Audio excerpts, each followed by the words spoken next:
Hello friends, अगर मेरे channel को सब्सक्राइब और लाइक नहीं किए तो कृपया मेरे चैनल को सब्सक्राइब जरूर कीजिए, क्योंकि मैं रोज़ एक नई कहानी या गीत डालती हूँ। ये कहानी एक राजा का है। राजा के पास कोई संतान नहीं था। राजा ने 6 शादियाँ की। राजा 6 शादी करने के बाद भी उसके पास कोई संतान नहीं था। फिर छोटी रानी के कुछ दिन बीतने के बाद छोटी रानी को गर्भवती हुई और उसे गर्भवती हुई तो उसके सौतन यानी 6 रानी ने अपने आपस में बात करने लगे। से राजा छोटी रानी के ही सिर्फ माने प्यार करते या मानते हैं, हम लोग से प्यार नहीं करते, नहीं ऐसा कोई बात नहीं था। छोटी रानी को इसलिए ध्यान रखता था राजा, क्योंकि वह गर्भवती था। उस राज का संतान देने वाली थी, बारिश देने वाली थी, इसीलिए छोटी रानी का ज़्यादातर ध्यान रखा जाता था। हर एक कोई दासी या कोई भी छोटी रानी के ही पास रहती थी। छोटी रानी अपने राजा से कहा, राजा आप कहीं मत जाइए। छोटी रानी के बात राजा नहीं माना और राजा वहाँ से चले गया। कुछ देर में छोटी रानी को पेन शुरू हुआ और तब 6 रानी ने मिलकर दाई को बुलाया और दाई को कहा कि उसको बच्चा को मार देने के लिए, क्योंकि अब बच्चा हो जाएगा तो सिर्फ छोटी ही रानी को राजा मानेंगे और उसके ही संतान को सारा राजपाट सौंप दिया जाएगा। यह 6 रानी का पसंद नहीं था। छोटी रानी ने 2 बच्चे के जन्म दिए, एक लड़का और एक लड़की। 6 रानी ने एक पिल्ला और एक पिल्ली के बच्चा रख दिया और वो दोनों बच्चे को पानी में दहा दिया। तो दाई ने कहा राजा साहब से, और 6 रानी ने कहा, छोटी रानी ने पिल्ला पिल्ली को जन्म दिया, एक कुत्ता और एक कुतियों के जन्म दिए। राजा को बहुत दुख हुआ, बहुत आश्चर्य हुआ। राजा ने सोचने लगे कि वह क्या करे। रानी को राजा ने छत पर काग हाँकने के लिए भेज दिया। वह छत पर ही काग हाँकती थी, ऊपर रहती थी। उसके पास अब राजा उससे नफरत करने लगा। राजा उसे नहीं मानता। वह बच्चा दोनों नदी में दहाते एक साधु के पास, तपस्वी साधु के पास पहुंच गए।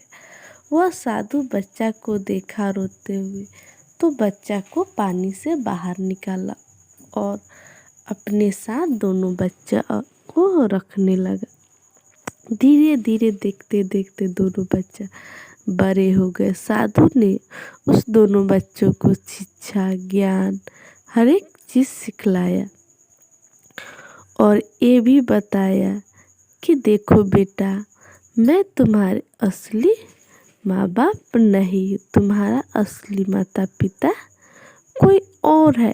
तुम पानी में दहा रहे थे तो मैं तुम्हें छानकर मैं अपने पास तुम्हें पोसा और पाला।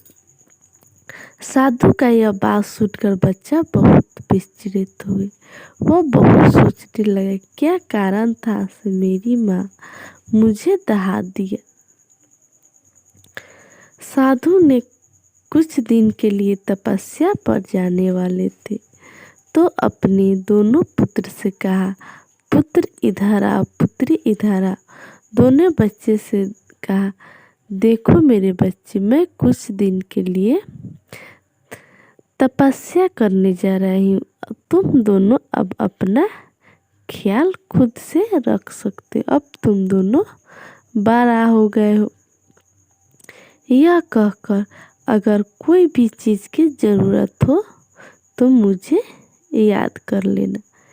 यह कहकर साधु ने अपने दोनों पुत्र और पुत्री से बोला कि इतना बात कहना, अगर मेरे गुरु सत्य के हो तो तुम्हारे मन में जो भी हो इसका नाम रखना, तुम्हें वह पूरा हो जाएगा। कोई भी मुसीबत में पड़ो तो मेरा ही नाम लेना।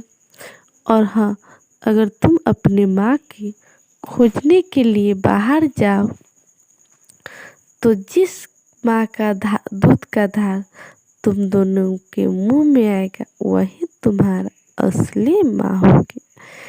यह कहकर साधु महाराज वहाँ से चले गए अपने तपस्या करने के लिए।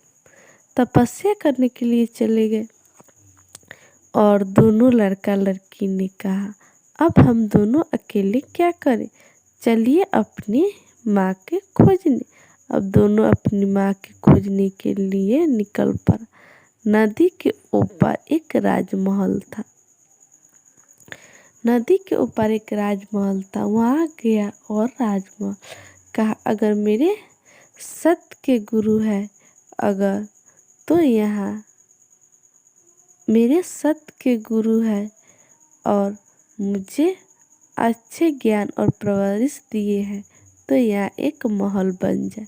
तो वहाँ एक छोटा सा महल बन गया और उसे मालूम चल गया से यहाँ का राजा ही उसका पिता है। यहाँ का राजा ही उसका पिता है। वह यह मालूम पड़ा तो उसे बहुत दुख भी हुआ, आश्चर्य भी हुआ।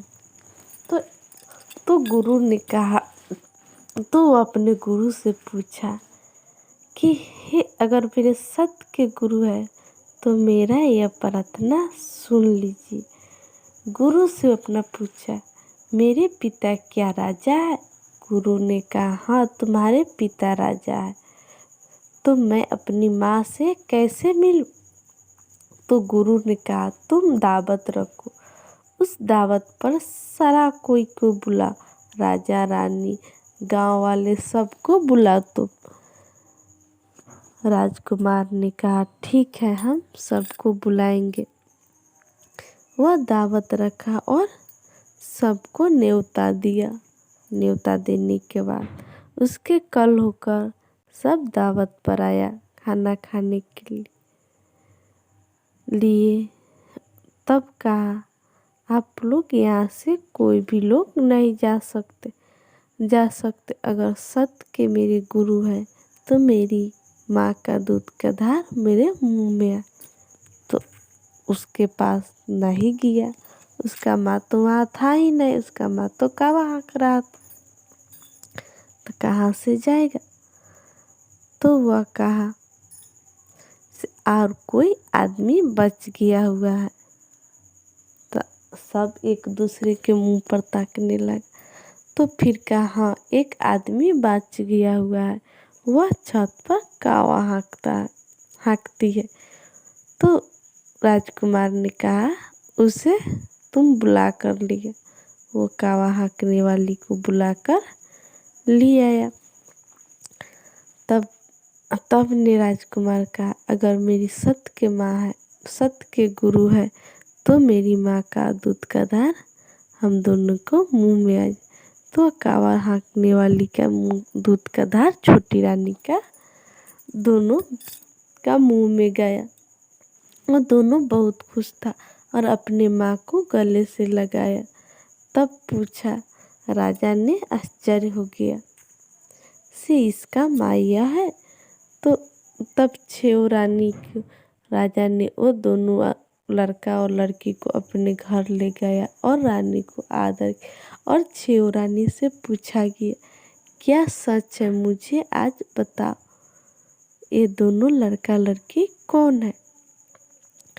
तब छेव रानी ने कहा, छोटी रानी ने एक पुत्र और एक पुत्री को जन्म दिए थे और हम छेव रानियों ने मिलकर उस पुत्र और पुत्री को पानी में दहा दिए हुए थे और पिल्ला पिल्ली को उसके जगह रख दिए हुए थे। और आपसे हम 6 रानियों ने झूठ बोले। राजा ने सुनकर राजा को बहुत दुख हुआ और कहा, अब तुम्हें 6 रानियों को कारागार में डाला जाएगा और आप 6 रानियों को माफ़ी नहीं मिलेगा। 6 रानियों को कारागार में डाला और छोटी रानी और 2 बच्चों को बहुत प्रेम और प्यार से रखने लगे। अगर मेरी कहानी आपको पसंद आए तो मेरे कमेंट बॉक्स में जय महादेव जरूर लिखिए।